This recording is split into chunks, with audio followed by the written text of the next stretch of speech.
Baiklah, Bismillahirrahmanirrahim. Assalamualaikum warahmatullahi wabarakatuh. Waalaikumsalam warahmatullahi wabarakatuh. Alhamdulillahirrabbilalamin. Bihi nasta'inu ala umuri dunya waddin. Assalatu wassalamu ala rasulillah wa ala alihi wa sahbihi ajma'in. Amma ba'du.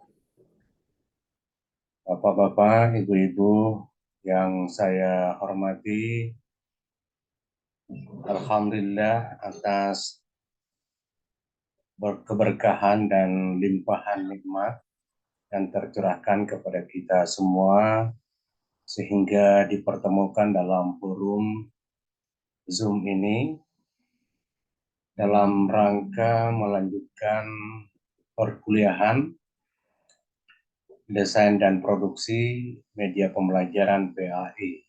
Insya Allah niat dan ikhtiar kita senantiasa menjadi nilai ibadah di sisi Allah Subhanahu wa Ta'ala. Salam dan taslim buat Nabiullah Muhammad SAW sebagai role model, suri teladan buat kita semua. Pertama-tama yang saya ingin sampaikan kepada Bapak dan Ibu, selamat berjumpa sebagai pertemuan perdana, insya Allah melalui dengan perjumpaan ini, meskipun dalam ranah luring ya,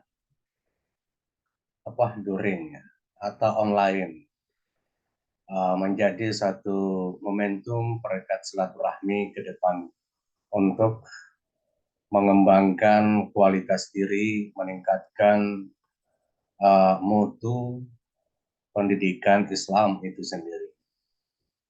Jadi baiklah, saya akan mengantarkan untuk materi ini sebelum kita mendiskusikan banyak hal ke depan, dan tentu melalui dengan perkembangan teknologi yang ada sekarang ini, begitu banyak platform-platform digital yang ditawarkan kepada publik, kepada pengguna, dan tugas kita adalah bagaimana menyeleksi, bagaimana mendesain, menyesuaikan, mengadaptasikan dengan suasana pembelajaran PHI itu sendiri. Jadi ini yang menjadi tugas kita ke depan dengan mencoba melihat platform-platform digital yang dapat dimanfaatkan dalam kerangka pembelajaran PAI itu sendiri. Saya akan mengetengahkan slide sebagai pengantar.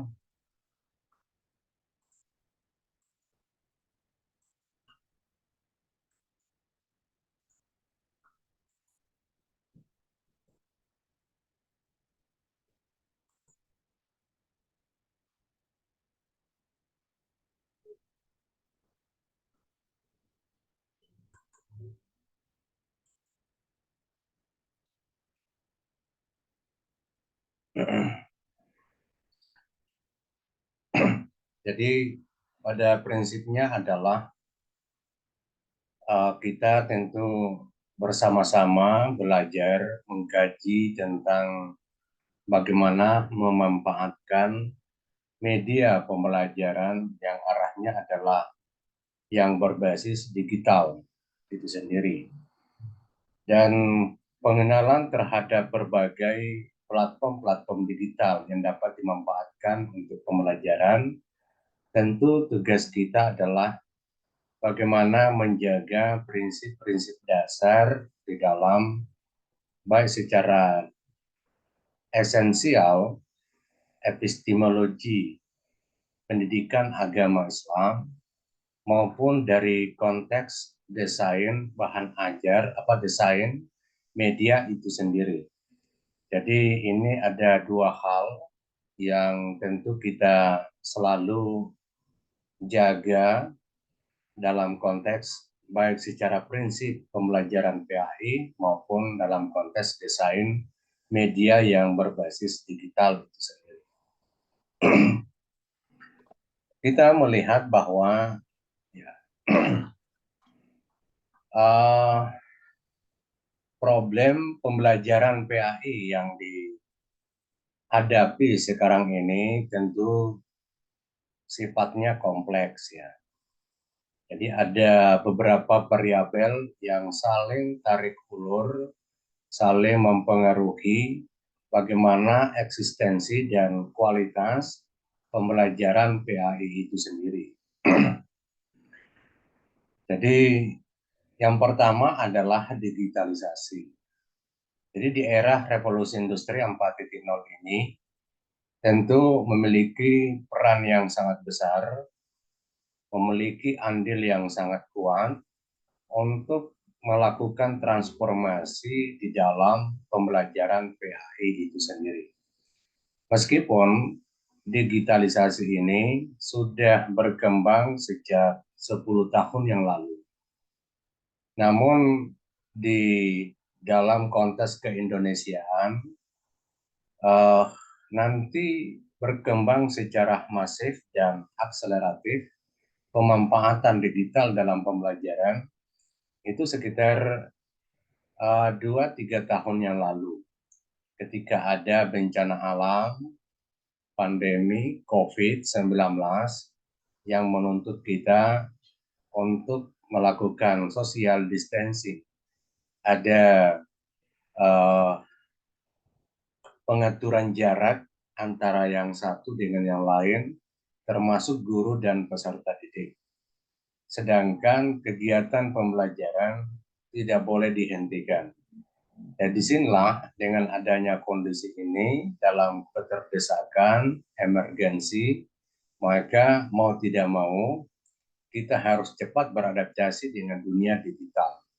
Karena dengan dunia digital inilah yang dapat menjadi instrumen utama di dalam melaksanakan pembelajaran PAI yang tidak boleh berhenti di saat yang sama di tengah adanya pandemi COVID yang menuntut kita social distancing. Jadi ini salah satu hikmah yang terbesar dengan adanya pandemi COVID adalah kita dipaksa untuk beradaptasi secara masif digital di dalam dunia pendidikan dan pembelajaran. Kemudian yang kedua, saya tulis di sini dalam konteks pasar. Jadi pasar di sini dalam arti bagaimana tuntutan dan kebutuhan yang ada di dunia kerja. Jadi tentu kita selalu dituntut mengupgrade, mengupdate kompetensi kita untuk bisa memenuhi ekspektasi dari dunia kerja itu sendiri yang sudah bekerja. Misalnya kalau kita sudah di lembaga pendidikan melakukan pengajaran, maka tentu begitu banyak dimensi kompetensi yang harus kita penuhi berdasarkan kebutuhan dan tuntutan di tempat kerja kita masing-masing. Begitu juga yang belum terserap di dalam dunia kerja, tentu harus mampu membaca tentang indikator-indikator yang menjadi tuntutan dan kebutuhan dalam dunia kerja itu sendiri.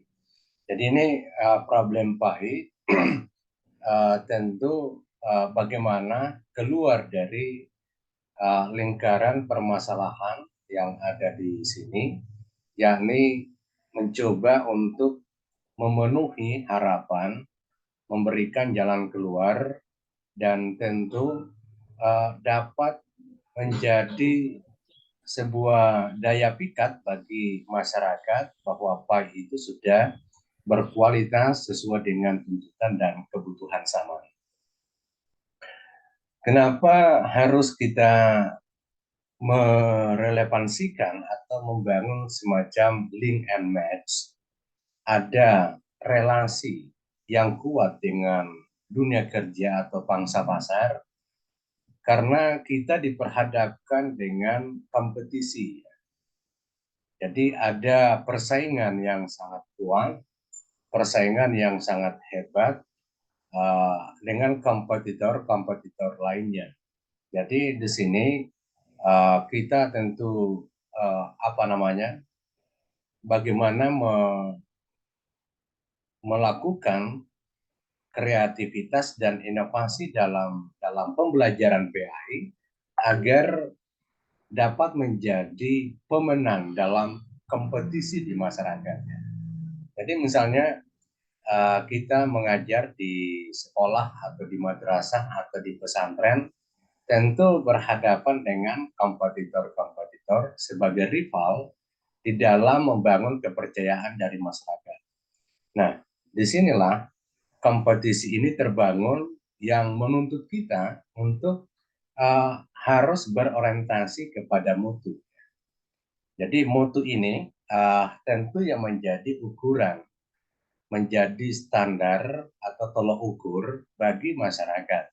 Masyarakat akan melirik, akan tertarik kepada lembaga pendidikan yang kita kelola apabila di lembaga pendidikan tersebut itu berstandar mutu atau selalu mengacu kepada standar operasional prosedur yang ketat yang dapat dijamin mutunya.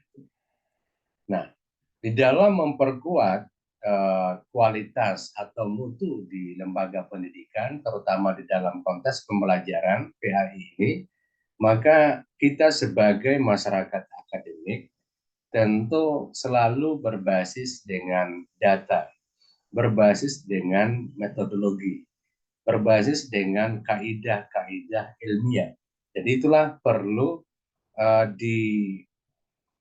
dilakukan satu perubahan melalui dengan riset, kegiatan penelitian itu sendiri.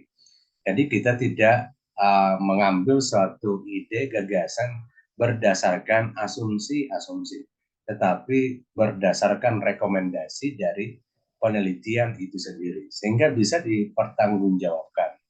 Nah, inilah yang sesungguhnya upaya kita sebagai masyarakat akademik, terutama di program pasca sarjana, yakni melihat bahwa masalah PAI ini, terutama dalam ranah pembelajaran, itu penting dicarikan solusi yang kreatif dan inovatif dengan melihat penguatan digitalisasi yang relevan, yang berbasis riset itu sendiri, kemudian ada link and match dengan pangsa pasar atau lapangan kerja, dunia kerja.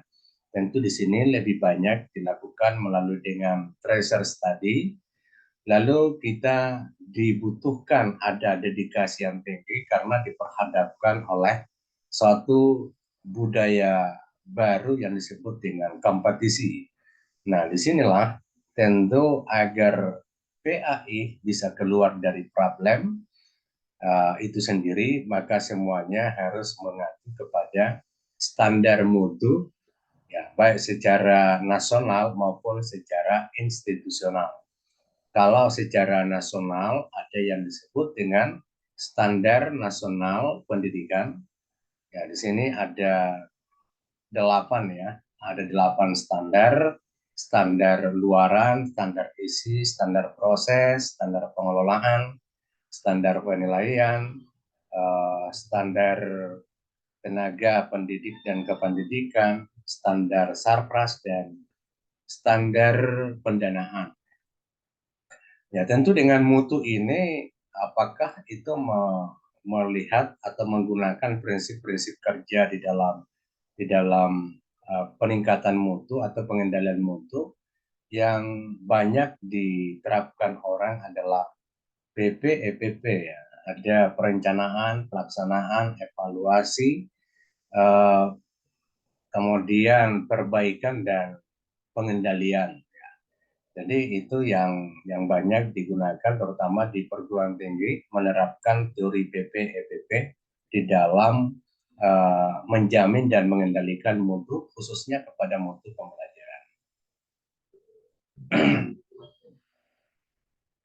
Kemudian selanjutnya kita akan mencoba mengurai atau mengidentifikasi tentang masalah-masalah pembelajaran dalam konteks kepayan. Yang pertama adalah masalah tren belajar. Kecenderungan belajar peserta didik. Ya. Kalau secara umum ya kecenderungan paradigma belajar atau mindset belajar masyarakat itu sendiri.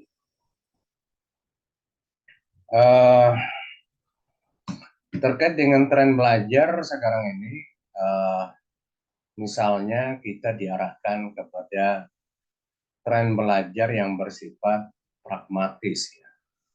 Jadi pragmatis di sini dalam arti bahwa kita dituntut melakukan kegiatan pembelajaran yang lebih praksis dan punya nilai tambah secara nyata. Ya. Jadi setiap kegiatan pembelajaran itu harus bermakna, harus punya nilai plus, supaya benar-benar ada kesan bagi warga belajar itu sendiri. Di sisi lain, dalam tren belajar yang dihadapi adalah generasi milenial, Gen Z, maka tentu trennya itu adalah pemanfaatan teknologi mutakhir atau dunia digital di dalam kegiatan pembelajaran.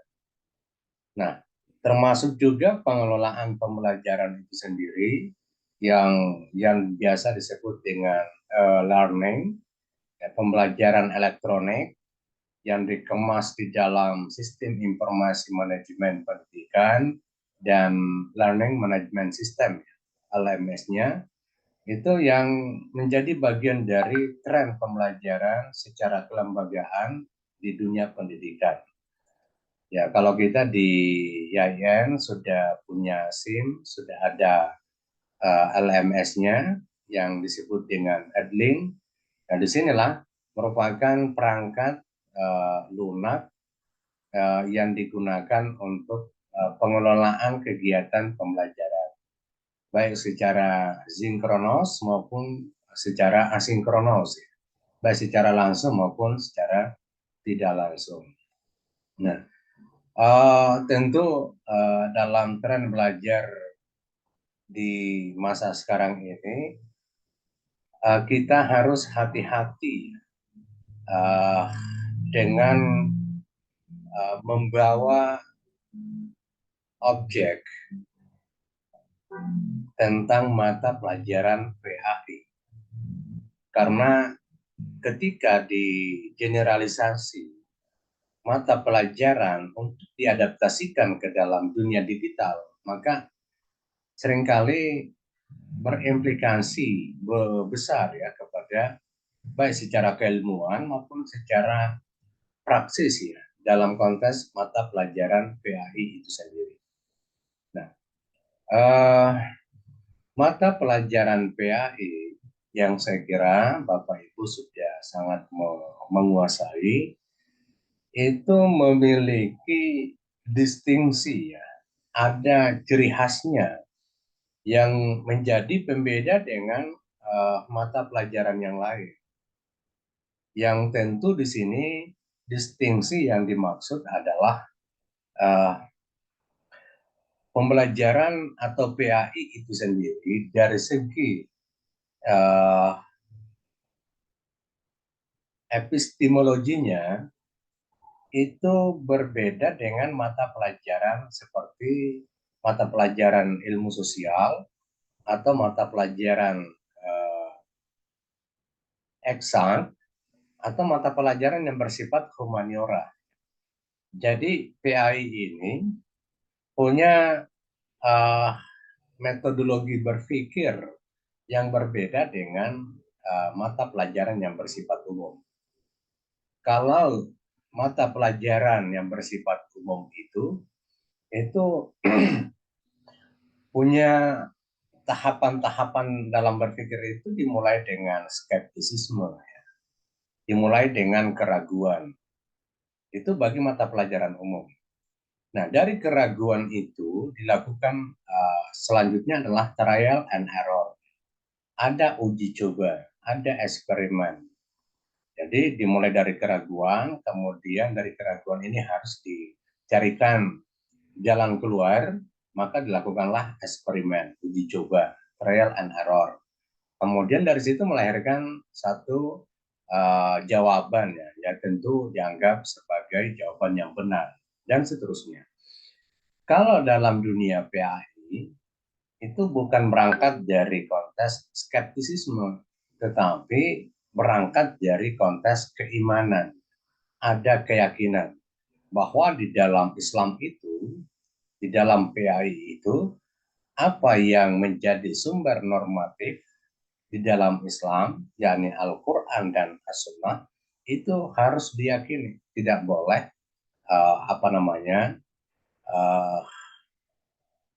tidak boleh diragukan ya, kecuali hadis. Kalau Al-Quran ini diriwayatkan secara mutawatir, semua ulama sepakat, maka itu boleh kita sami'na wa ata'na. Tapi kalau hadis ini tentu berbeda posisinya, berbeda kapasitasnya dengan ayat. Hadis ini ada yang statusnya dari segi sahih, ada yang hasan, ada yang dhaif, dan ada yang maudhu. Jadi yang sahih itu yang benar dengan sesuai dengan kaidah-kaidah hadisnya, terpenuhi semua dengan kaidah itu, baik secara mayor maupun minornya.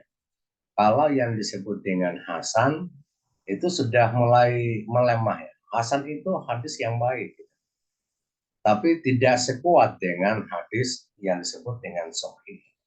Nah, kalau sahih itu lebih diperkuat oleh perawi yang mutawatir, yang banyak ulama yang meriwayatkan tanpa ada perdebatan di dalam.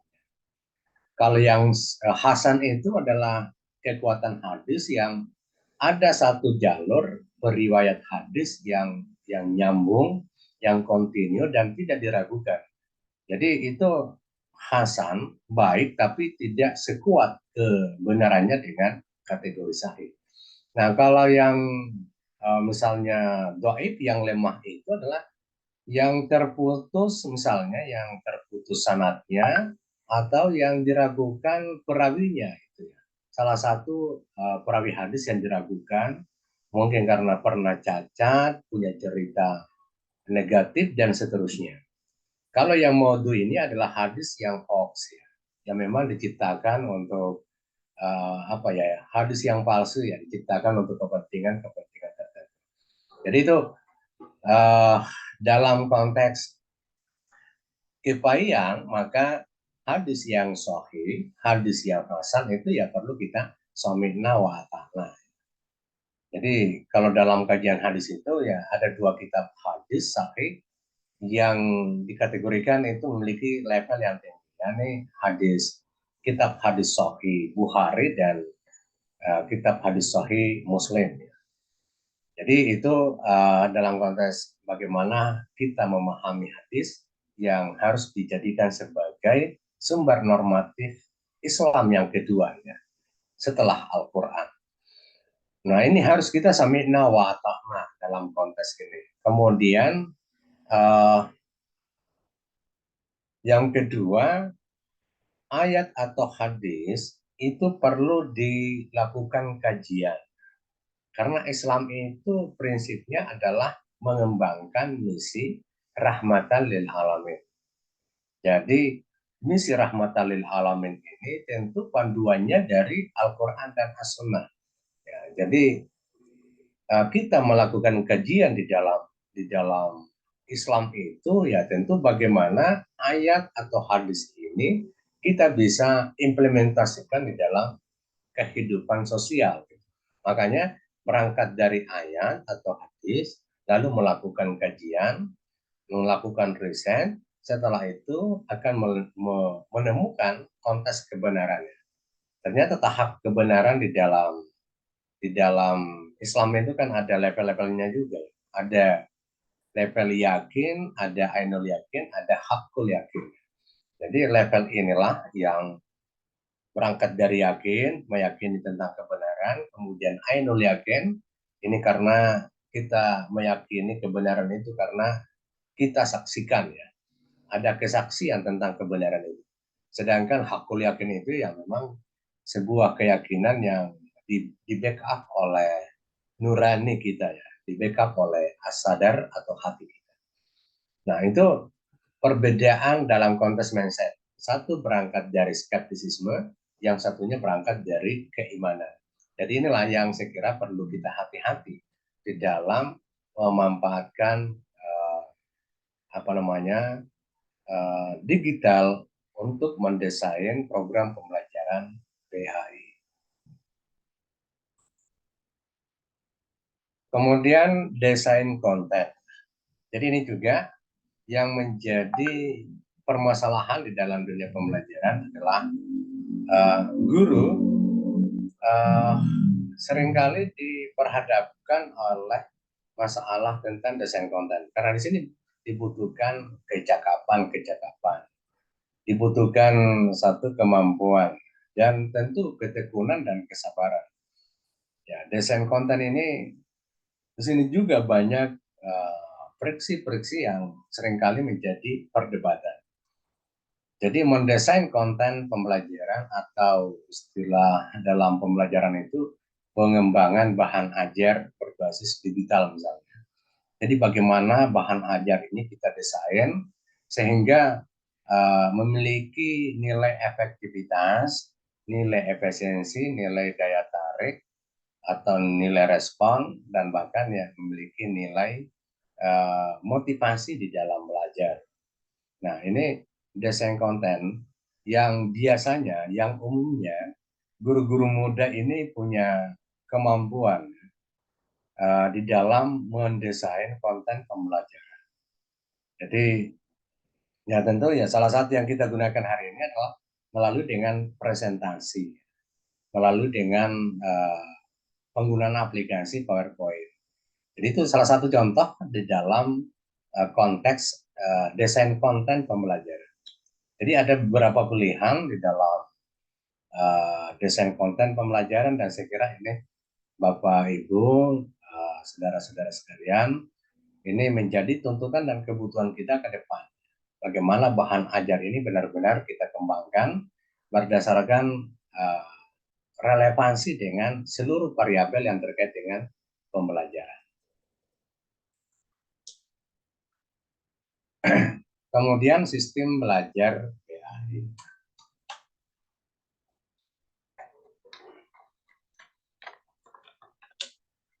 Nah, yang saya ingin sampaikan selanjutnya adalah mengenai sistem pembelajaran PAI itu yang berbeda dengan pembelajaran mata pelajaran yang lain atau bidang studi yang lain. Nah, di dalam pembelajaran PAI itu punya prinsip misalnya ya, yang menjadi pembeda dengan apa namanya dunia digital gitu ya. Yakni pembelajaran PAI itu bersifat komprehensif dan original. Jadi kalau ingin mengacu kepada dasar utama,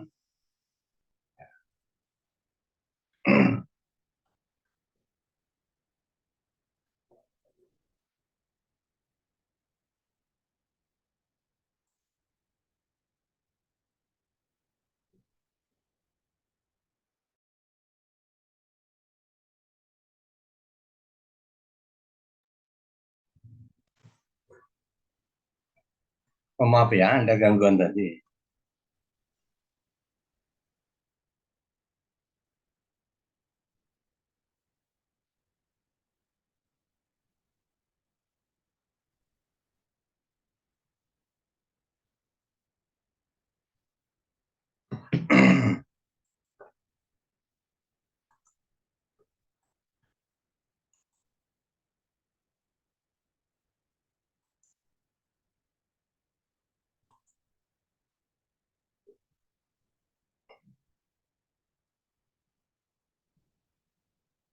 Apa terdengar suara saya, Bapak Ibu?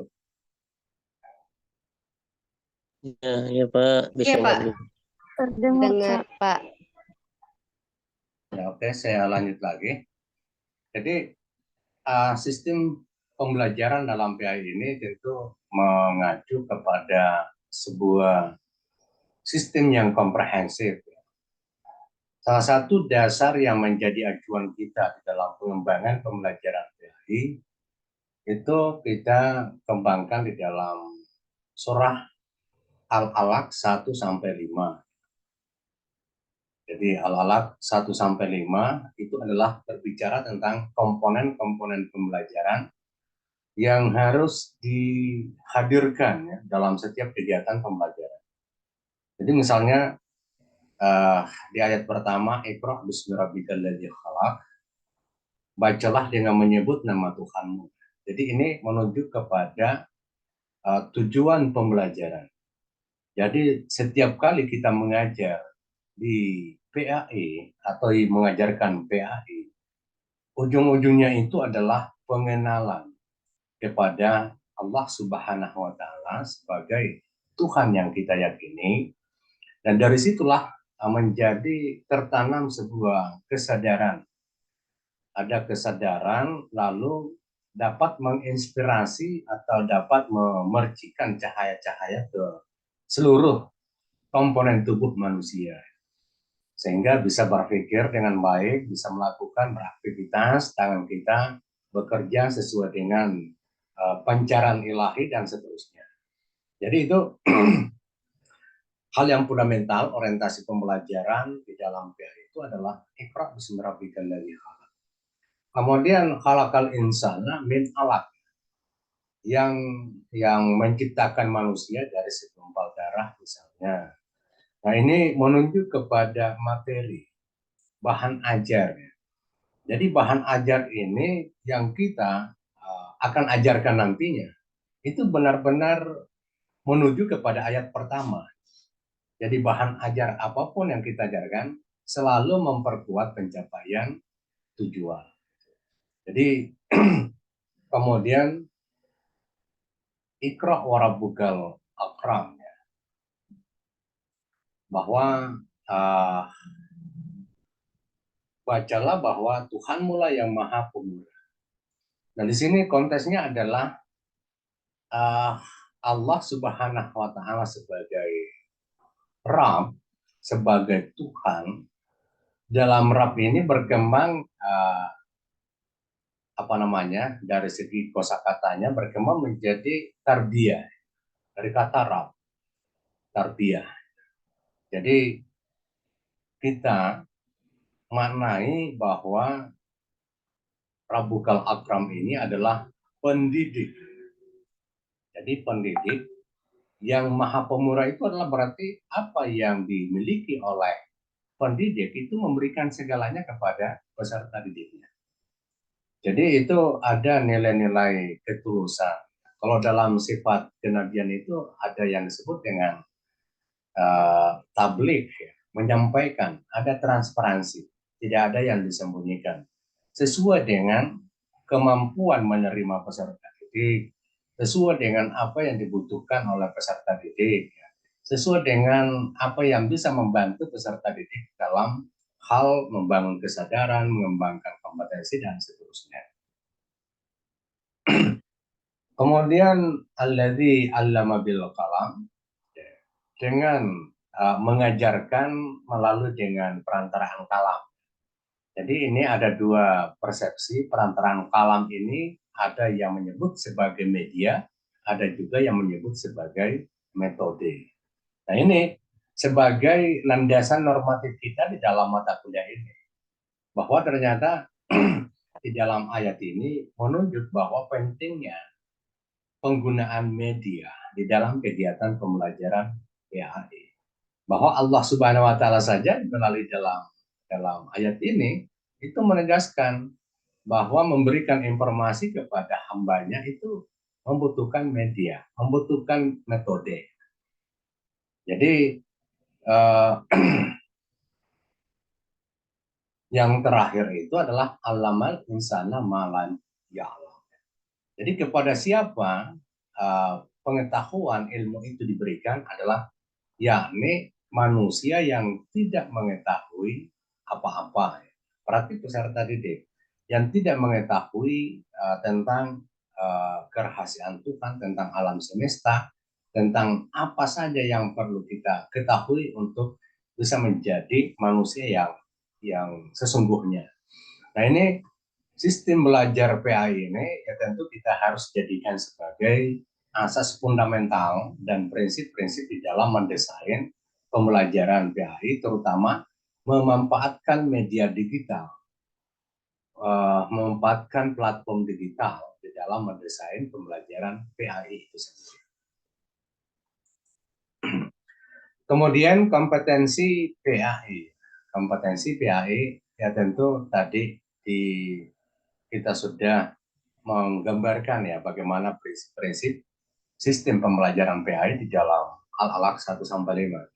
Oleh karena itu, kompetensi PAI ini tentu kalau kita membaca di RPP-nya guru-guru di level SMA misalnya, ada kompetensi spiritual, ada kompetensi sosial, kompetensi uh, ilmu pengetahuan, dan kompetensi psikomotorik atau vokasional.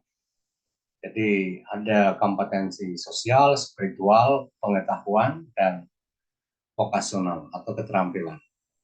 Nah, kalau kita ingin mempersiapkan anak didik kita yang bisa adaptif di era revolusi industri 4.0 menuju ke 5.0 itu ya, ada beberapa kompetensi yang menjadi tuntutan sekarang ya. Misalnya kompetensi critical thinking. Critical thinking ini kemampuan berpikir kritis. Jadi bagaimana peserta didik itu memiliki kepedulian kepada aspek lain, tidak cuek, tidak ogah, dan seterusnya. Sehingga dia bisa mengkritisi tentang apa yang apa yang sesungguhnya, apa yang idealnya terhadap objek yang akan dipikirkan. Jadi ini sangat-sangat dibutuhkan sekarang bagaimana mengasah kompetensi peserta didik ini agar dapat berkembang kemampuan kritikal thinking-nya. Kemudian ada yang kedua adalah kreativitas dan inovasi. Jadi tentu di sini kompetensi yang kita harapkan bagi peserta didik ini menumbuhkan semangat kreativitas, menumbuhkan semangat inovasi. Jadi dunia sekarang ini dalam adium klasik itu ya disebut bahwa tidak ada yang pasti dalam hidup ini. Ya karena dianggap penuh dengan dinamika. Tapi yang pasti dalam hidup ini adalah perubahan. Nah, perubahan ini, tapi tolong jangan dibawa dulu ke ranah politik ya. Perubahan ini dalam konteksnya adalah setiap saat mengalami dinamika, mengalami dialektika. Kenapa mengalami dinamika dan dialektika? Karena akibat dari berkembangnya ilmu pengetahuan dan teknologi. Nah, itulah yang dipastikan terjadi sekarang ini. Sehingga untuk memprediksi ke depan itu menjadi lebih rumit dan kompleks. Nah, ini yang kita harapkan bagi peserta didik, yakni bagaimana bisa menciptakan perubahan itu dengan bersikap kreatif, bersikap inovatif. Salah satu contohnya ya, misalnya kreativitas. Ya, dulu bagi generasi kolonial itu ya, kalau mau menulis skripsinya, menulis tesisnya masih menggunakan apa namanya mesin ketik manual. Dengan adanya kreativitas dan inovasi pendahulu kita ini, akhirnya muncullah komputer yang pakai CPU, komputer CPU dengan keterbatasan spek, sehingga ya kadang-kala kita untuk membuka komputer saja cukup waktu yang lama sampai masuk ke dalam Word-nya. Kemudian muncul lagi laptop ya. Jadi laptop ini sebagai generasi digital yang kesekian kalinya. Jadi muncul laptop sangat membantu kita. Dengan selanjutnya adalah yang disebut dengan iPad misalnya, tablet yang smart, macam-macam. Yang semuanya itu berkumpul di dalam. Jadi inilah sesungguhnya bagian dari kreativitas dan inovasi. Kemudian ada yang disebut dengan kemampuan problem solving. Atau dalam bahasa kecerdasan itu disebut dengan adversity quotient, kecerdasan menyelesaikan masalah. Jadi dalam konteks ini kompetensi PAI bagaimana diberikan penguatan-penguatan kepada peserta didik kita, yakni kemampuan mendeteksi masalah, kemampuan mendiagnosa akar sebab pemicu dari setiap masalah. Kemudian setelah itu kemampuan mendiagnosa tentang dampak setiap masalah. Setelah itu kemampuan membangun relasi dengan aspek lain pada satu masalah. Kemudian setelah itu baru kemampuan merumuskan jalan keluar yang sifatnya alternatif. Ada solusi 1, solusi 2, solusi 3. Kemudian setiap solusi itu diberikan dampaknya, bisa mendeskripsikan dampak dari setiap solusi. Lalu yang dilakukan menimbang-nimbang mana dampak yang paling kurang yang negatifnya dan melihat dampak yang paling besar positifnya. Jadi ada pertimbangan-pertimbangan di situ. Jadi itulah kita harapkan atau menjadi tuntutan di era sekarang ini bagaimana kompetensi PAI itu ada kemampuan problem solving scientific ya, kemampuan di dalam menyelesaikan masalah. Kemudian ada kompetensi lain yang menjadi tuntutan sekarang adalah collaboration ya, yakni kemampuan bekerja secara bersama-sama, kemampuan berkolaborasi, kerja kelompok. Ya. Jadi dalam kerja kelompok ini ya tentu tadi disebutkan ada kompetensi sosial. Ini yang diharapkan sekarang ini kompetensi baik, yakni kemampuan di dalam membangun relasi dan memberdayakan potensi-potensi yang ada dalam konteks komunitas sosial. Kenapa? Kekuatan di dalam setiap kelompok pasti lebih hebat, lebih produktif dibanding dengan kekuatan dari energi intelektual setiap personal. Jadi ini makanya ke depan itu kerja secara kolektif, kolegial itulah yang menjadi tuntutan dan kebutuhan. Makanya di dalam konteks pembelajaran selalu ada orientasi pembelajaran secara berkelompok. Kemudian kemampuan yang diharapkan sekarang juga adalah communication, kemampuan berkomunikasi. Jadi kemampuan menyajikan pandangan, kemampuan meyakinkan orang, kemampuan di dalam menyampaikan pesan sehingga tidak ada reduksi, tidak ada pengurangan substansi dan nilai dari pesan yang disampaikan kepada pendengar ya, atau netizen. Jadi ini dalam konteks komunikasi itu ya ada dua yang perlu dipersiapkan ya, termasuk kemampuan logika ya. Yang kedua kemampuan retorika. Jadi kedua aspek ini, logika dan retorika, ini yang menjadi tuntutan bagi masyarakat kontemporer, sehingga dengan kompetensi komunikasi ini dapat menjadi seorang leader, dapat menjadi seorang mubalik, karena itu ya kemampuan di dalam menjaga silaturahmi, kemampuan di dalam mengajak, memobilisasi, memberdayakan, dan tentu untuk mencapai sebuah tujuan. Jadi sisi lain juga dalam konteks kemampuan komunikasi ini adalah kemampuan human relation skill, ya, kecakapan di dalam membangun relasi. Ini juga yang menjadi tuntutan sekarang. Kemudian dari 5 yang utama tadi, tuntutan kompetensi di era revolusi industri 4.0 itu, ada satu riset yang menarik. Orang yang sukses sekarang ini, yang pertama itu berada dari kurang lebih 40 indikator itu. Indikator yang paling tertinggi itu adalah karakter atau kompetensi kepribadian. Yang di situ uh, domainnya adalah kejujuran. Kejujuran inilah yang memiliki peringkat paling pertama, menjadi prasyarat tentang keberhasilan seseorang.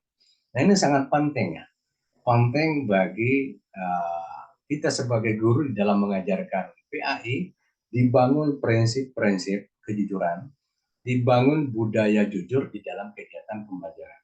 Karena itulah yang nantinya yang menjadi prasyarat keberhasilan anak kita di dalam berkompetisi di era digital 4.0 itu. Kemudian ada syarat yang lain yang ini menjadi sangat penting, yakni keberhasilan seseorang itu sangat ditentukan oleh dukungan keluarga.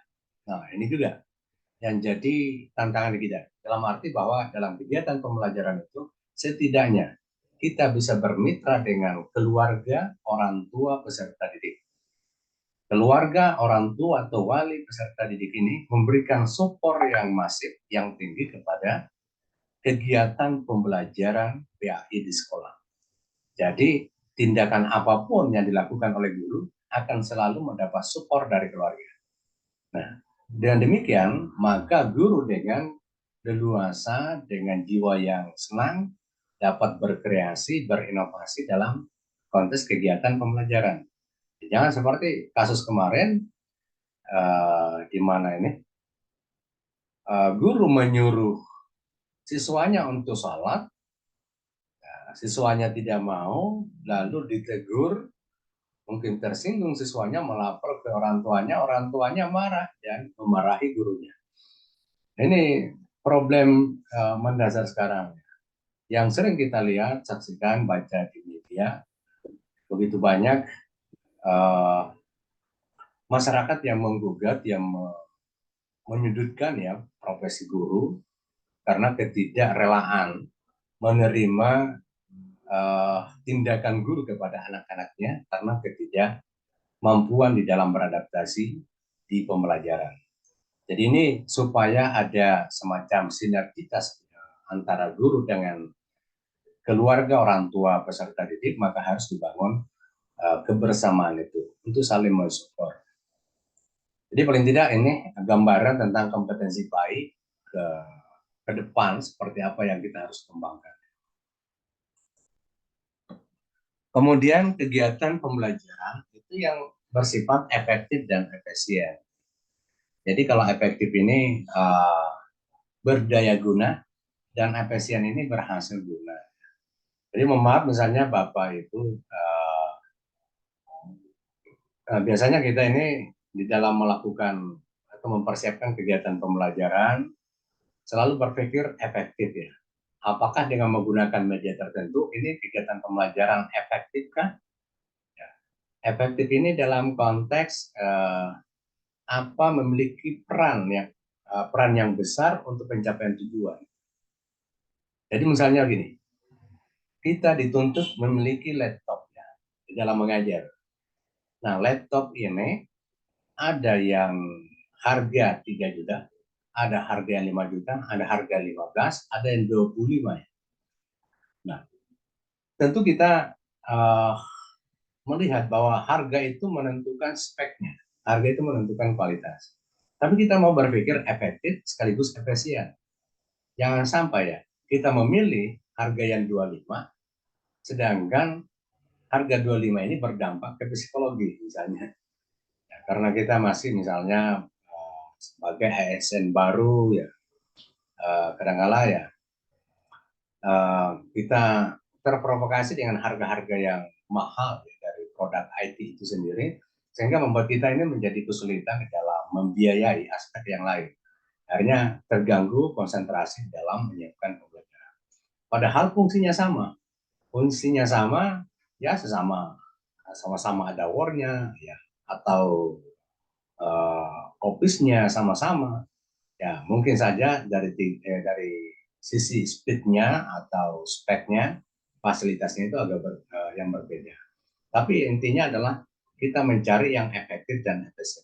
Jadi banyak penjelasannya kalau terkait dengan efektif dan efisien, tapi intinya adalah kita sebagai guru selalu memikirkan tentang efektivitas dan efisiensi setiap kali kita mendesain pembelajaran yang berbasis media, terutama media digital.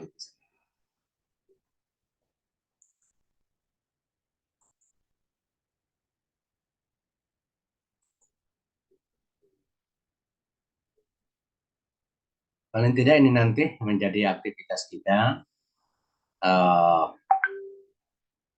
desain media, kita mendesain media digital apa yang tentu yang akrablah dengan kita. Jadi ada beberapa platform digital yang akrab dengan kita, yang sering kita gunakan. Kita coba desain kembali dalam hubungannya dengan mata pelajaran PAI. Kemudian memproduksi ya, memproduksi di sini artinya melahirkan satu platform digital yang siap pakai. Nah, ketika diterapkan, diaplikasikan, ya dilakukanlah evaluasi. Jadi dievaluasi di sini tentu dilihat mulai dari desainnya, kemudian pemilihannya, produksinya, pelaksanaannya, lalu ada hasilnya. Hasil ini dicoba diidentifikasi tentang efektivitas dan efisiensinya, masalah-masalah yang muncul, dan seterusnya. Dari situ melahirkan rekomendasi. Rekomendasi itulah yang dijadikan sebagai dasar dalam pengembangan media digital pembelajaran PAI itu sendiri.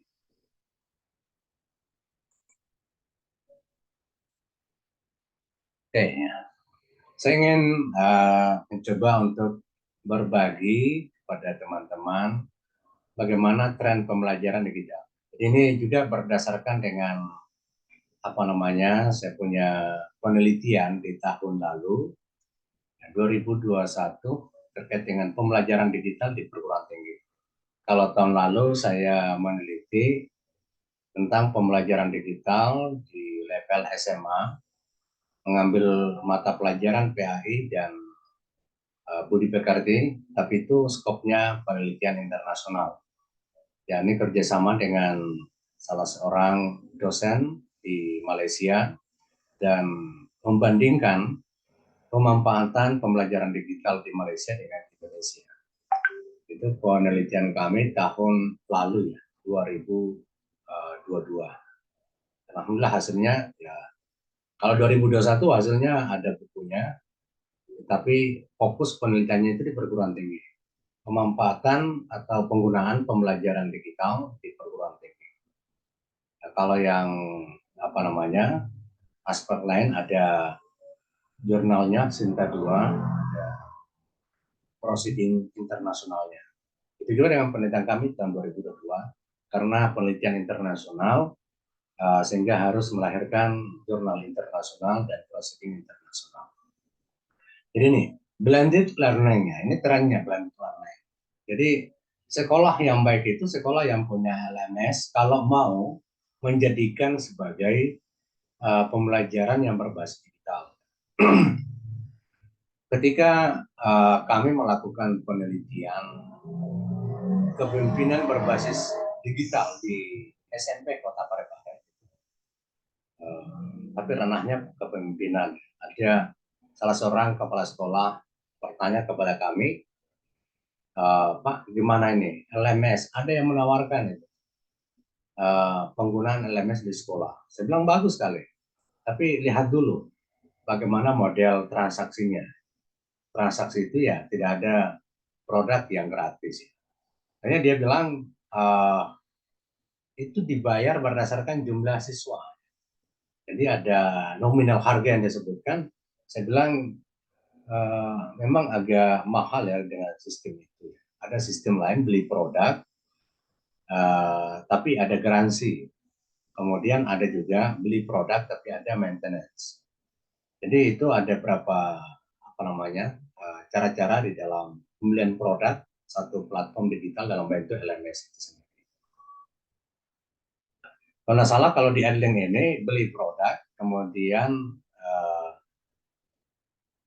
dipantau, digaransi oleh vendornya, seperti Edlin ini, yang karena salah Sepima di Surabaya, vendornya. Kemudian kalau ada pengembangan platform ada atau POM di dalam Edlin itu ya selalu dikonsultasikan ke sana, dan tentu setiap pengembangan POM itu ada bayarannya. Di situ dia baru bertransaksi. Kalau yang sifatnya beli produk dengan maintenance itu selalu ada pembayaran per bulan. Beli produknya dengan harga yang terjangkau, tapi per bulannya harus ada iuran, misalnya sampai 3 juta per bulan, lalu selalu dikontrol, dikawal oleh programnya.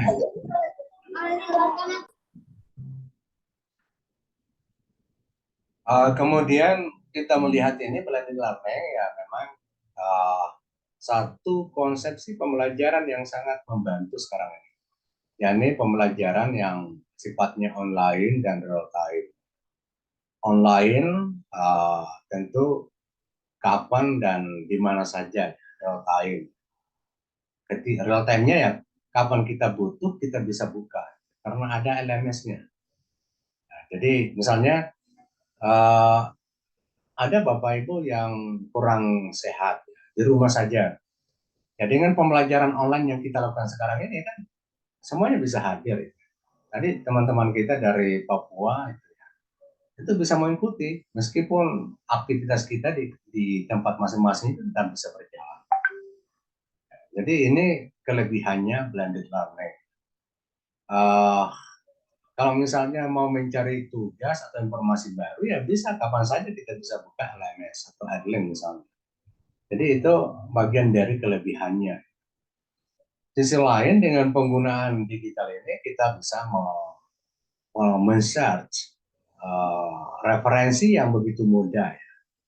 Kita bisa mendesain bahan ajar dengan mudah dan seterusnya. Banyak sekali kelebihannya dengan blended learning ini. Dan memang kalau di Dikti itu kita sudah dianjurkan untuk menerapkan blended learning dengan strategi berbasis proyek ya. Pembelajaran yang berbasis proyek itu dalam arti orientasinya adalah untuk melahirkan inovasi baru. Kemudian multiple literasi. Jadi dalam pembelajaran sekarang ini yang hubungannya dengan dunia digital, ada 3 literasi yang perlu dimiliki. Misalnya pertama literasi media. Literasi media ini yakni bagaimana kemampuan guru-guru itu memilih dan memilah media yang relevan. Karena banyak media sekarang. Jadi kadang-kala kita memilih salah satu media, dan kita juga punya perbendaharaan tentang media. Jadi banyak pilihan-pilihan media, kita bisa searching di Google, ya media apa yang kita menggunakan. Itu sangat melimpah di Google Cloud tentang media pembelajaran yang kita bisa gunakan. Kemudian yang kedua adalah literasi digital. Literasi digital di sini ya kemampuan kita di dalam melihat aplikasi-aplikasi digital, mana yang bisa digunakan, mana yang biasanya selera kita kan yang free dulu ya, yang free, yang mana yang gratis itu. Kemudian mana yang berbayar, mana yang lebih praktis, mana yang sifatnya kalau yang populer sekarang ini misalnya di Canva ya. Canva ini ya satu vendor aplikasi pembelajaran yang sifatnya bisa diakses secara digital dan seterusnya. Jadi itu orientasi literasi digital ya akan lebih seperti itu. Kemudian yang seterusnya adalah ada literasi informasi. Literasi informasi itu adalah kecakapan kita di dalam menyeleksi berbagai macam informasi, berbagai macam referensi yang kita lihat, mana yang hoax, mana yang abal-abal, mana yang lebih benar. Jadi ini sekarang multiple intelligence. Kemudian inovasi risetnya. Jadi tadi saya sebutkan tren pembelajaran digital sekarang ini adalah berbasis proyek. Kalau yang kemarin penelitian saya itu pembelajaran digital berbasis riset, yakni pembelajaran yang menggunakan digital tapi aktivitasnya adalah aktivitas riset. Itu melahirkan RPP untuk untuk program S1, dan saya mengajar di S1 itu setiap ada tugasnya mahasiswa itu selalu berorientasi riset di lapangan supaya ada combine, ada elaborasi antara teori dan praktek. Itu adalah bagian dari tren pembelajaran yang kami teliti kemarin. Jadi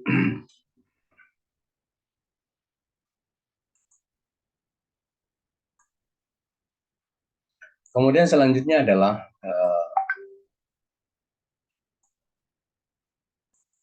tekno mobile.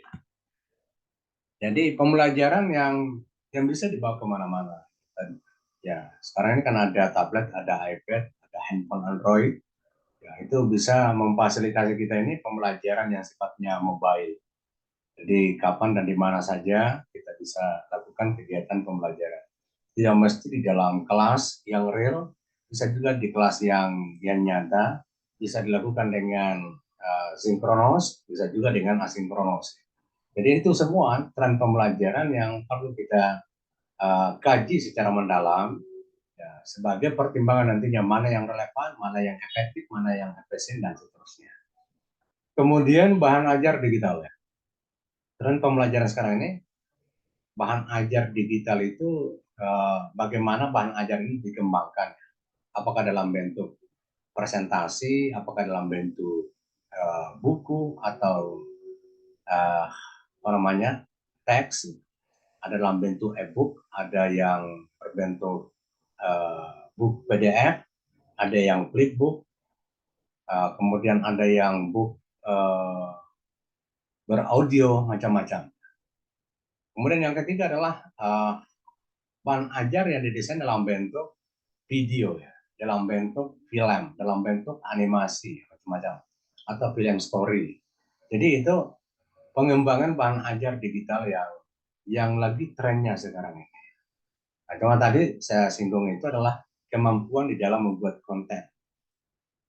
Kemampuan dalam membuat konten ya itu yang menjadi problem kita sekarang. Kemarin kami punya pengabdian dari Dikti itu ya pembelajaran pengembangan bahan ajar digital bagi guru-guru SMA sekota Parepare. Jadi itu yang diperkenalkan adalah termasuk pembuatan e-book. Itu baru satu aspek. E-book, ada flipbook, dan ada book PDF.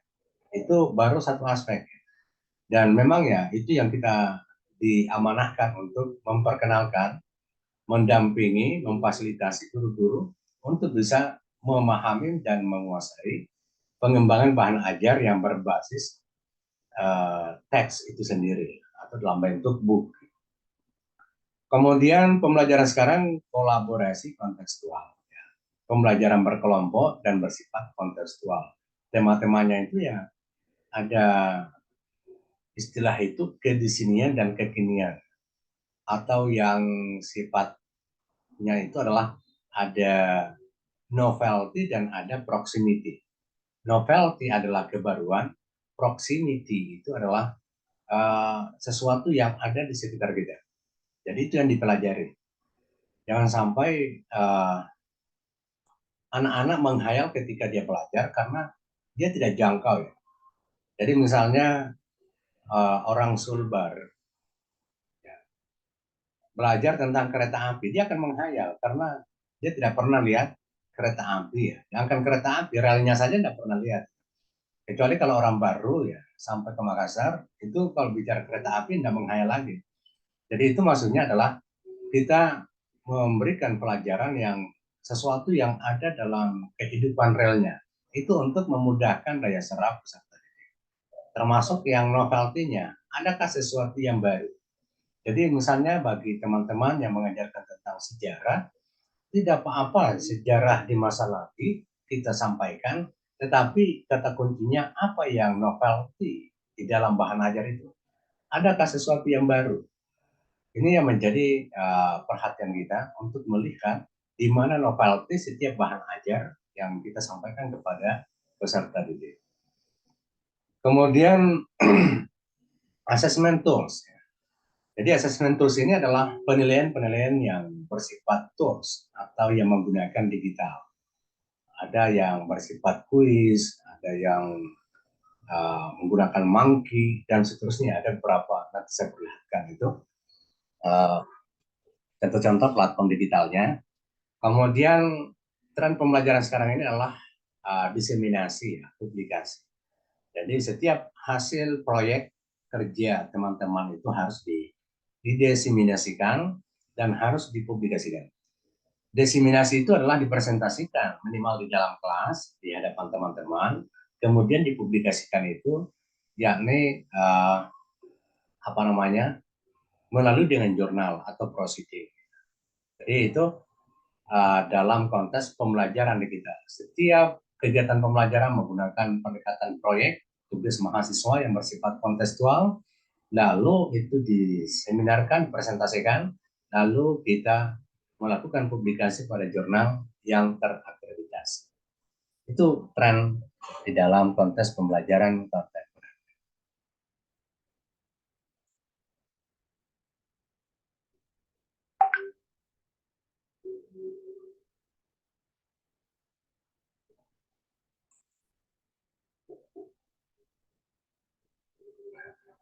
Jadi inilah paling tidak seorang guru ya sebagai pengajar.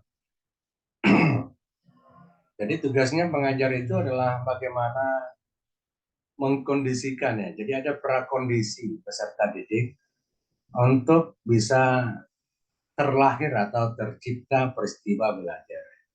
Itu tugas utama pengajar sebagai pengajar profesional.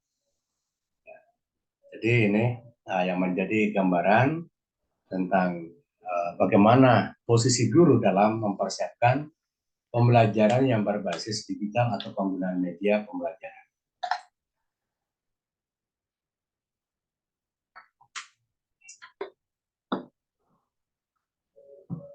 Sebelum kita lanjut, mungkin Bapak Ibu ada hal yang perlu didiskusikan.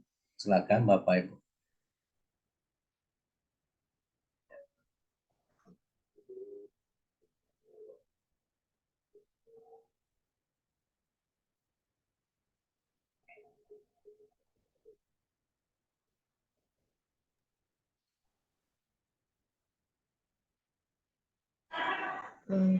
Untuk materi-materi berikutnya, Pak.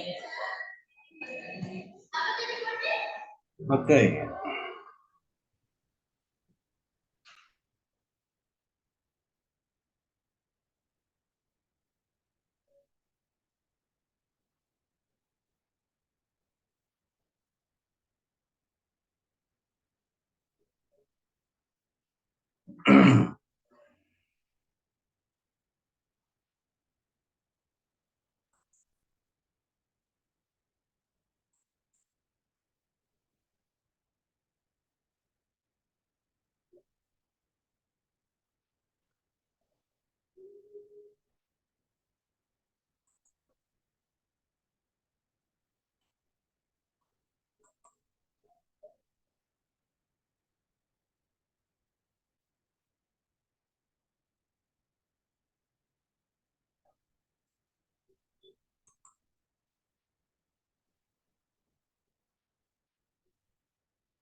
Sebentar Bapak Ibu ya.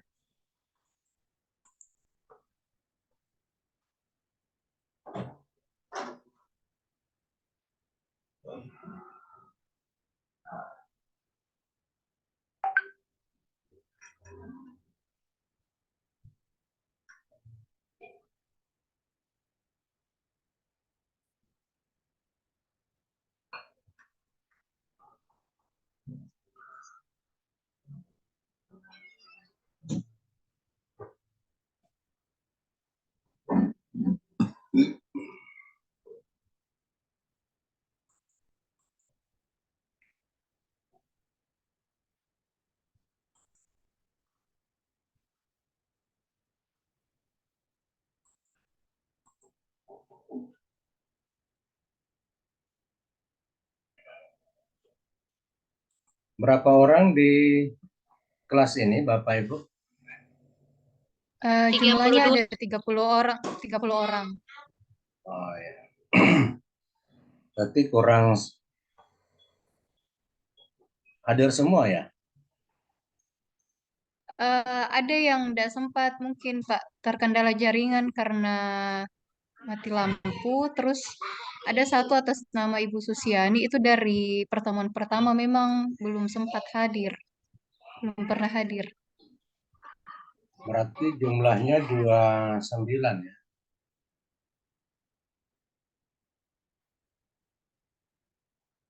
Kalau 29 berarti hadir semua ya, kecuali yang Bu Susi ya.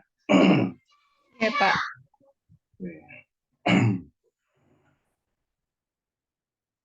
Jadi materi lanjutan ada di slide, saya hanya perlihatkan.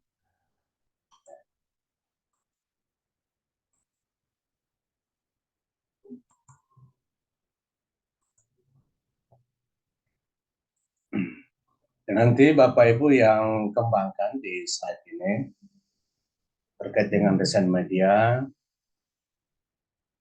Kemudian ini kita lihat ada beberapa LMS ya, dengan nama-nama aplikasi yang ada. Ada juga assessment tools kita bisa gunakan, atau coba mengambil aplikasi-aplikasi yang tertulis di sini. Contoh pengembangan bahan ajar berbasis digital ya. Ada bahan ajar teks, ada presentasi, ada video.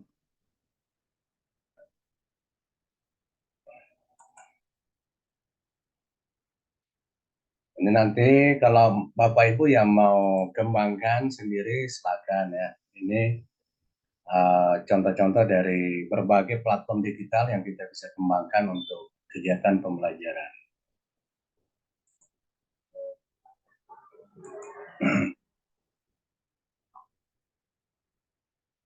Dan bisa juga mempersiapkan untuk penelitian tesisnya kalau ada salah satu platform ini yang kita mau pakai.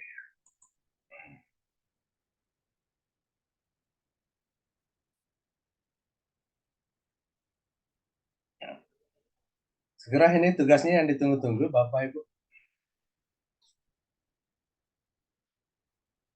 Jadi 6 tema kita. Karena kemarin kan saya baca materinya yang di dosen pertama itu kan ada teori-teori tentang pengembangan ya. Kalau salah ada teori D ya, ada DI, ada teori apa itu, ASUE. Meskipun ada beberapa teori-teori pengembangan itu, saya kira sudah cukup lah kita gunakan untuk mengembangkan beberapa platform digital yang ada di sini. Dan silakan Ketua Rombel mendistribusikan ke teman-temannya yang segera sudah ada pembentukan kelompok ya. Cukup 6 tema saja, 6 kelompok kita akan presentasikan ke depan. Nanti tugas akhir itu kalau bisa Bapak Ibu ya dipublikasikan di jurnal ya, tugasnya sebagai pengganti ujian akhir semester.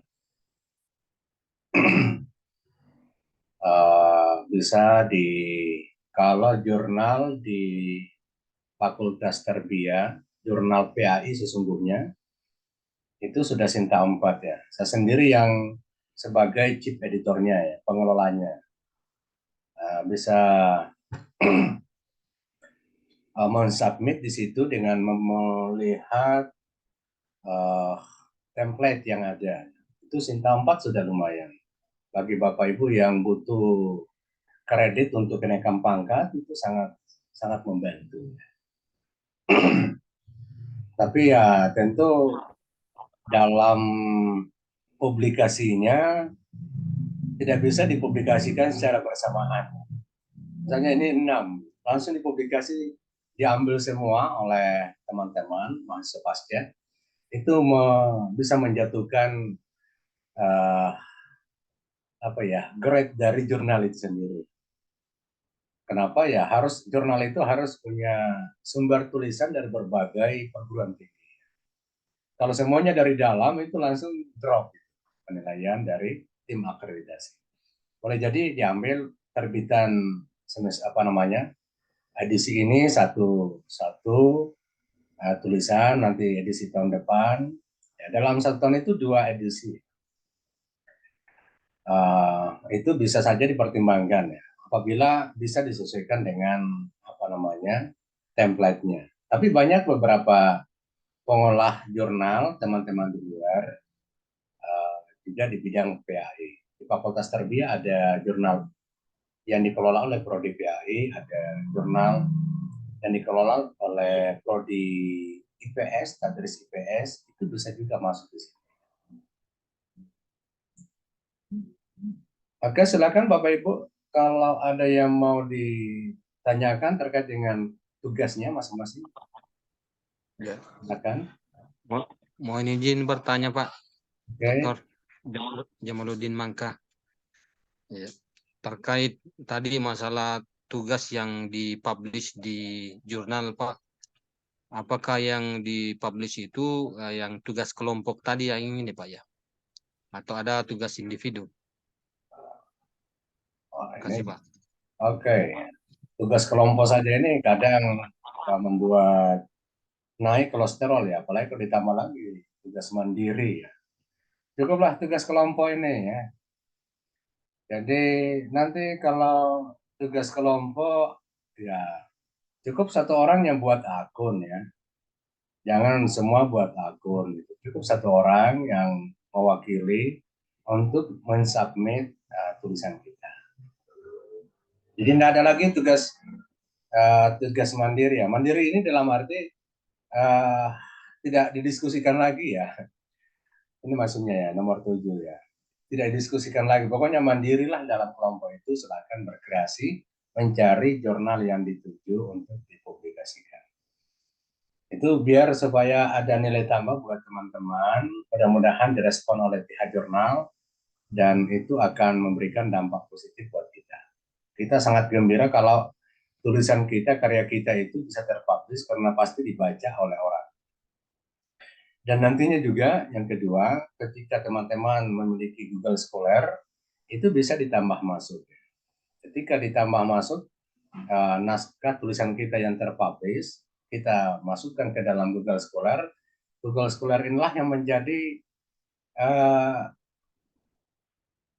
profil kita sebagai seorang akademisi, sebagai seorang mahasiswa atau komunitas ilmiah. Jadi kalau kita ingin melihat, misalnya ya, Bapak Ibu mau lihat siapa sesungguhnya saya sebagai salah seorang tenaga pendidik, silakan buka di Google Scholar saya. Maka dengan sendirinya Bapak Ibu akan tahu siapa yang sesungguhnya saya. Situ. Mulai dari kronologi pemikiran sampai kepada karya-karya, sampai kepada orientasi berpikir, apakah saya ini sekuler, apakah ini saya radikal, apakah saya ini fundamental, silakan baca di tulisan saya. Itu pun semuanya ada di Google Scholar, dan kalau mau yang gratis silakan di-download, bisa juga didapatkan di repositori perpustakaan Yayan Parepare. Jadi buku-buku saya silakan dicari, tulisan-tulisan saya silakan dibuka di repositori. Di situ bisa di-download ya. Cuma karya-karya 2 tahun terakhir ini saya tidak sempat masukkan di repositori Yayan karena waktu diinstal ulang ya, saya punya laptop hilang akun otomatisnya di repositori untuk mengupload tulisan masuknya, sehingga saya juga selalu lupa bertanya akun saya untuk repositori di operator repositori perpustakaan. Jadi itu kemudian pencarian apa namanya, pencarian sumber-sumber yang bersifat online itu gampang sekali sekarang, gampang sekali. Kalau di jurnal-jurnal Indonesia, ya silakan masuk di Morarep ya. Morarep itu kumpulan jurnal di Kementerian Agama. Jadi kalau masuk di Moraref, silakan dicari, tulis kata kuncinya. Misalnya buku elektronik, ya. Akan muncul itu tulisan-tulisan yang terkait dengan buku elektronik. Di semua jurnal dalam lingkup Kementerian Agama. Kalau kita buka websitenya Moraref. Begitu juga dengan istilahnya Garuda ya. Garuda ini jurnal yang terdaftar di Dikti ya, di Kemendiknas Dikti. Itu Garuda. Nah, Garuda ini ada juga di dalam jurnalnya dari Kementerian Agama. Kemudian jurnal yang bersifat umum. Nah, ini bagusnya juga kalau di Garuda karena jurnal yang dikelola oleh misalnya UNM, UNY, UNS, yang dari Yogyakarta, dari Surabaya, dari Jakarta, dari Bandung. Itu semua ada jurnalnya di situ dalam konteks jurnal, terutama jurnal-jurnal pendidikan dan pembelajaran. Kalau tertarik mencari jurnal internasional ya silakan masuk di Elsevier ya. Elsevier ini lembaga penerbit jurnal internasional. Nanti di situ kita buka apa namanya kata kuncinya ya. Tapi kalau ada dasar bahasa Inggris, bisa juga di SCI Hub ya, SCY Hub itu bisa juga di situ. Ada juga di Direct Science, ada di Prancis ya. Itu banyak sekali. Ada di JS Store. Di sini ada masih sempat saya tulis ya. Ada dari Kipar. Ada Caltech Library ya.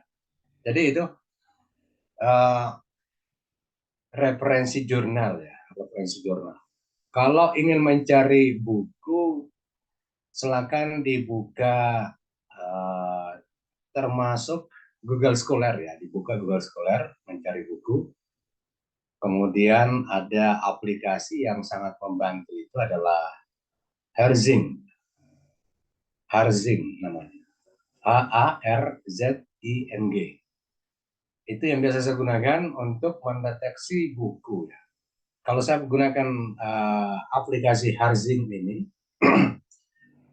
saya bisa konekkan ke Scopus, ke Google Scholar, ke Mendeley, dan seterusnya untuk melacak buku, misalnya buku tentang pendidikan agama Islam, buku tentang media, tentang manajemen, tentang pembelajaran.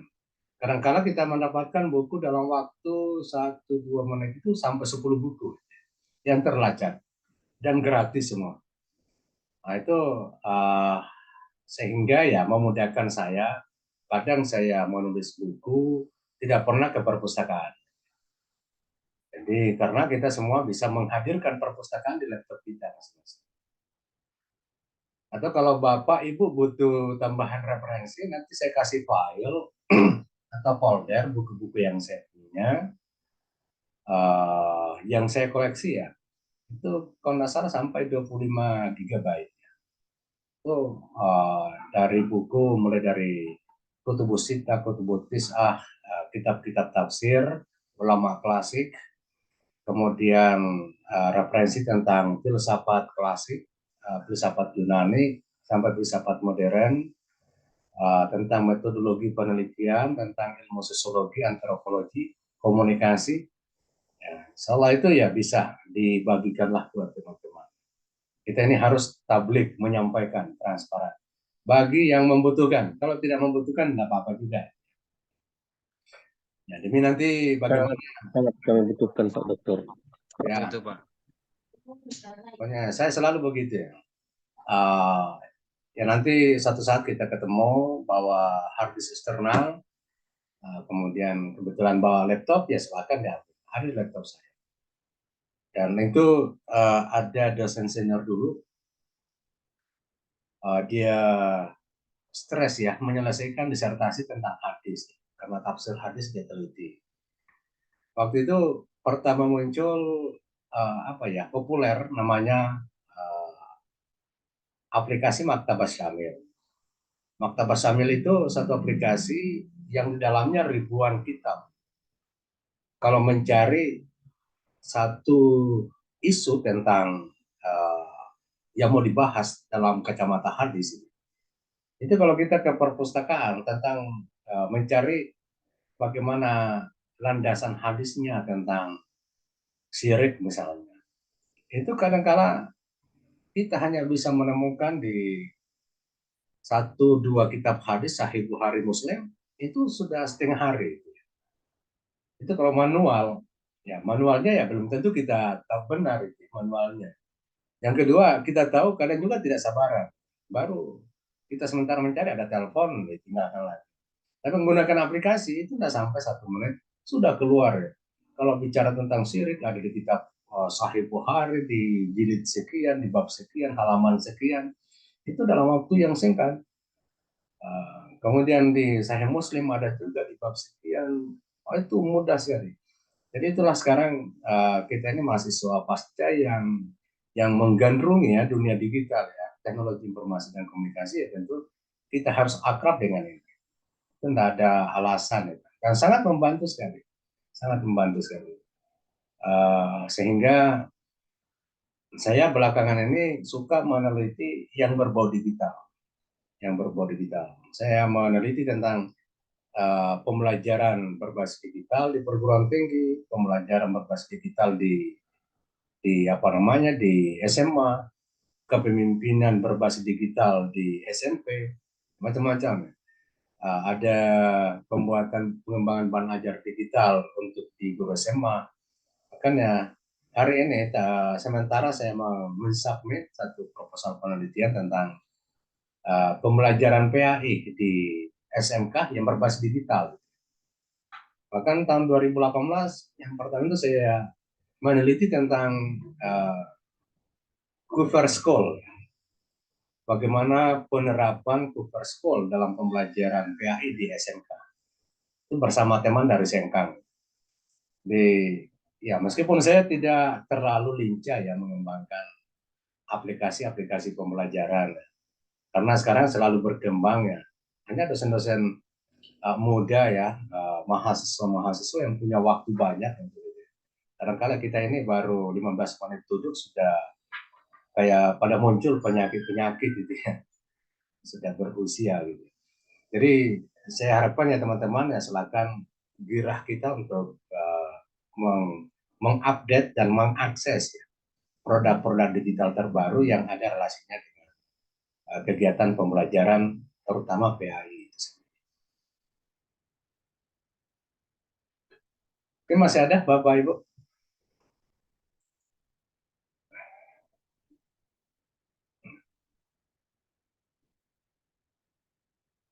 Kalau boleh Tabe Pak, ya, sedikit boleh Pak?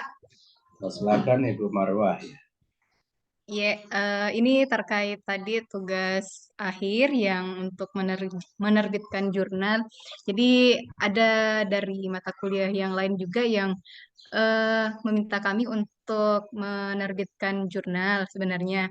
Jadi saya dari beberapa hari ini sudah riset sebenarnya Pak tentang apa namanya jurnal-jurnal atau call paper untuk bisa submit. Kebanyakan kan kalau saya lihat itu diterbitkannya di Desember, tetapi itu sudah banyak yang lewat batasnya, batas submitnya. Jadi apakah nanti ketika kami di tugas akhir ini sudah harus terbit dulu atau di apa namanya diterima saja dulu, belum belum terbit gitu Pak? Bagaimana nanti sistemnya?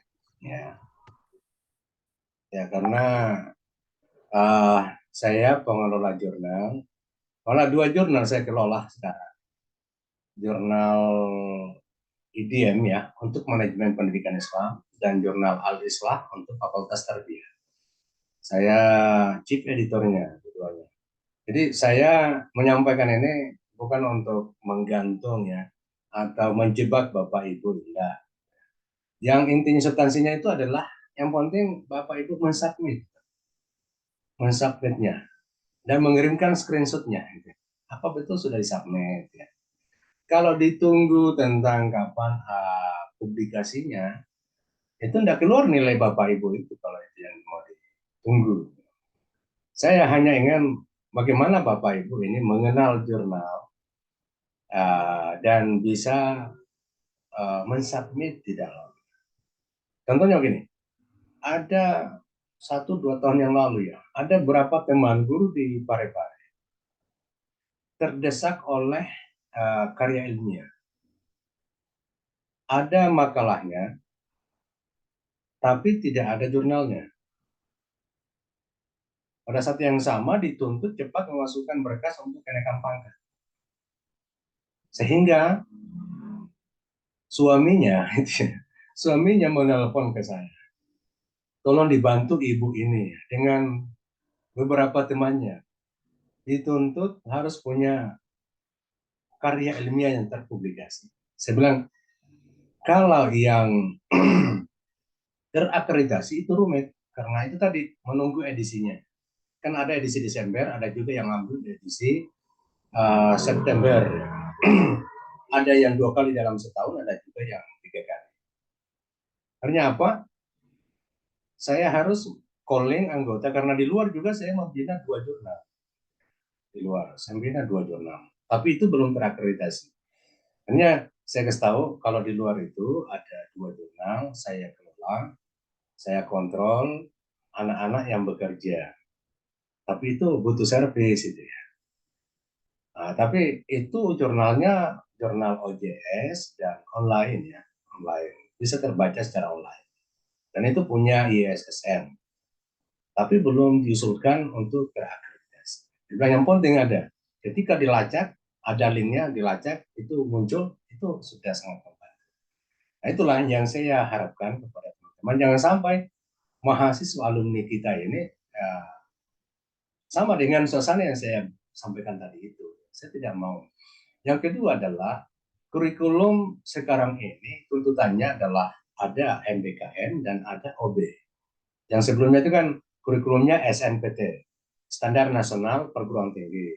Lalu berkembang lagi KKME, harus sesuai dengan kriteria kualifikasi nasional Indonesia.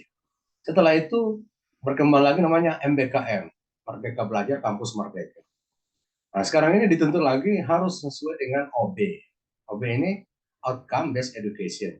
Dan ini harus berbasis outputnya, luarannya. Nah, setiap perkuliahan itu dengan tema-tema yang diberikan kepada mahasiswa harus jelas luarannya apa. Jadi masalahnya ya, kalau saya memilih untuk book chapter, karena bisa juga jadi book chapter, masalahnya cuma 6 tema gitu ya. Masalahnya cuma 6 tema. Jadi ya saya melihat ya lebih baik mengarah ke jurnal saja. Kecuali untuk mata kuliah yang satu ya, PJJ. Di kelas ini juga ya, PJJ. Iya, Pak. Kalau Bu Prof Jamila apa luarannya? Kalau kemarin itu kami diminta untuk buat makalah dan untuk UTS-nya hanya diminta revisi makalahnya saja, Pak. Oh gitu. Jadi kalau itu yang misalnya PJJ Bapak Ibu mau, saya bisa buatkan jadi book chapter. Jadi book chapter itu setiap kelompok itu ya memperbaiki tulisannya sesuai dengan temanya. Gitu ya. Supaya kita punya karya itu original ya bisa diturneting dulu lah itu ya, diturneting supaya tidak ketahuan ini karya tetangga kita ini di copy paste misalnya. Itu bisa kita untuk di mata kuliah PJJ kita bisa kembangkan itu ya. Karena satu RPP ya, satu RPP, RPS ya. Kalau dosen mitra ya.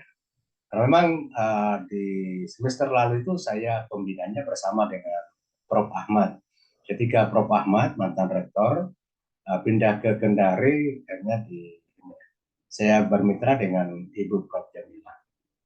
Jadi kalau Bu Prof itu tidak punya target di situ, saya bisa sarankan nanti untuk di mata kuliah PJJ. Kita buat book chapter, biar kita semua punya kenang-kenangan lah untuk mata kuliah PJJ itu. Nanti saya bisa fasilitasi untuk book chapter. Tapi untuk mata kuliah kita ini, kita perlulah mengenal tentang OJS, jurnal online OJS, dan cara mensubmitnya. Kira gitu, Bu Marwan?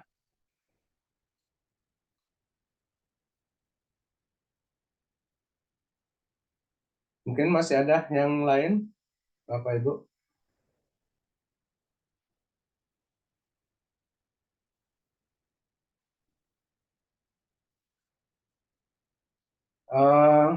Yang dari Merauke tadi ada ya? Mungkin bisa ada berapa orang ya, teman-teman dari Timur? Dari Timika, Pak. Timika. Ada yang dari Fak-Fak juga. Apa? Siapa Dari yang Sumatera. dari Papua? Kalau yang dari Fak-Fak, Ibu Amirillah. Ada yang dari Riau, ada yang dari Sulbar juga, ada yang dari Kalimantan juga satu orang, Pak. Oh, berarti ini kelas Nusantara ya? Iya, Pak. Iya, iya. Ini nanti sama dengan kami kemarin diminta oleh rektor untuk mengusulkan prodi PJJ juga ya. Prodi pembelajaran jarak jauh, yakni prodi PAI. Kebetulan saya ditunjuk sebagai ketua tim dan sudah diusulkan, mudah-mudahan diterima. Jadi nanti itu mahasiswanya eh, apa namanya, se-Indonesia ya. Banyak mahasiswanya tapi tidak kelihatan, nggak pernah datang di kampus karena semuanya jarak jauh. Dan itu juga kalau itu terbuka sangat-sangat membutuhkan dosen-dosen muda itu ya, yang bisa membantu di situ. Termasuk Bapak Ibu ya, kalau yang berminat di situ. Karena di situ pembelajaran yang tidak keluar dari dunia digital. Nah, akan mengajar harus fasih dunia digitalnya. Kalau tidak fasih ya mohon maaf minggir dulu. Karena itu PJJ gitu. Dan itu saya dengar yang di YIN yang membuka itu pertama di Indonesia, di YIN Cirebon ya. Termasuk kita ini generasi kedua yang mengusulkan. Ya, mudah-mudahan tahun depan dibuka, Bapak Ibu sudah selesai, mau bisa melamar untuk mengajar di situ.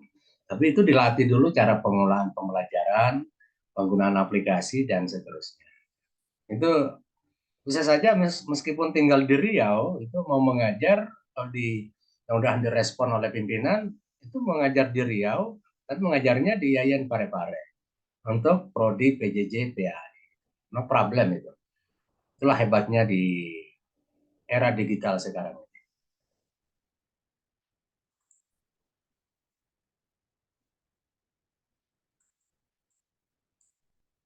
Mana masih ada yang perlu diperbincangkan sebelum kita istirahat? Ya, ya mohon maaf juga Bapak Ibu untuk mata kuliah ini ya karena kita diberikan jadwal di sela-sela masuknya waktu sholat ya. Ini kita membutuhkan fatwa dari Al Mukarram ini. Mungkin ada Bapak Ibu yang punya kemampuan di bidang fatwa itu ya.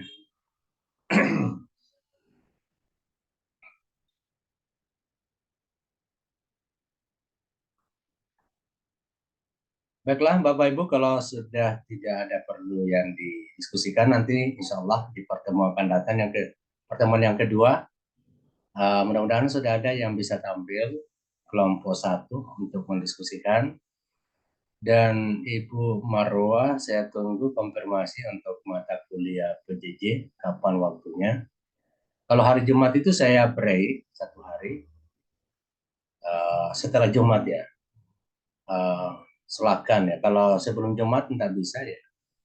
Mana kalau sesudah Jumatnya. Saya tunggu saja kesepakatan teman-teman. Kapan ada waktunya yang tepat. Oke, baiklah Bapak Ibu yang kami hormati, terima kasih banyak atas keluangan waktunya sehingga kita bisa melaksanakan pertemuan perdana di mata kuliah ini meskipun sudah tatap muka yang ke-9. Mudah-mudahan ikhtiar kita, jihad kita hari ini menjadi amal jariah buat kita semua. Dan mohon maaf jika ada hal yang kurang berkenan, dan marilah kita mengakhiri pertemuan dengan bersama-sama baca kalimat hamdalah. Alhamdulillah. Assalamualaikum warahmatullahi wabarakatuh.